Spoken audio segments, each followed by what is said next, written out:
السلام عليكم ورحمة الله وبركاته.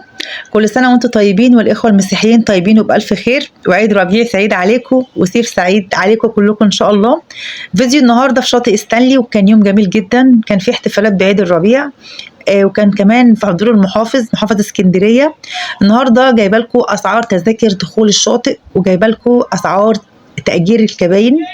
انا قبل كده كنت متكلمه في فيديو عن اسعار الكباين، بس كنت جايباها من اسعار المحافظه، يعني في جزء خاص بالمحافظه وفي جزء تاني يعتبر خاص، يعني حد مستثمر واخده تبع الشاطئ وهو بيأجره.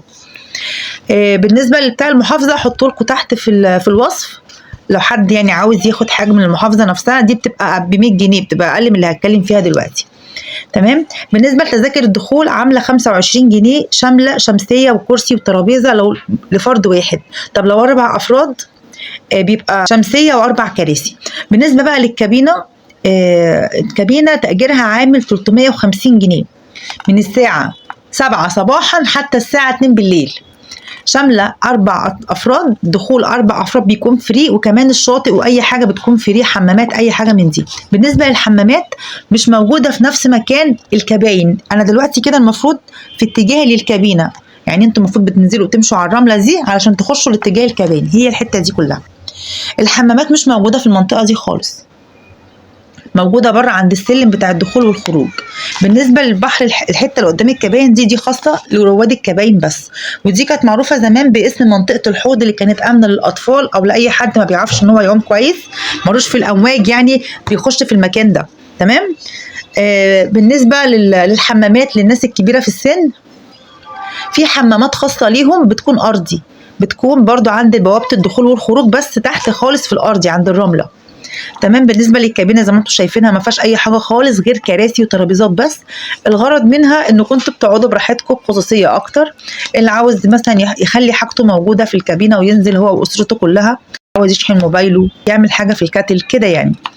لان كان في ناس قبل كده سالاني هي ايه لازمه الكابينه وهي فيها كراسي وكده. هي اولا ما فيش فيها مبيت خالص، ممنوع فيها المبيت، دي مجرد قاعده خصوصيه ليك انت واسرتك، من غير ما حد يعني يكون جنبك او حاجه زي كده. بتبقى في الظل، في ظل اكتر ما تقعد في الشمس، حاجات فيها في ناس بتفضلها يعني. تمام. وادي الشاطئ قدامكم، والجزء ده كله زي ما قلت لكم مخصص للاطفال. ودي بقى الاحتفاليه اللي كانت موجوده طبعا، وكان المحافظ قدامكم وهو موجود.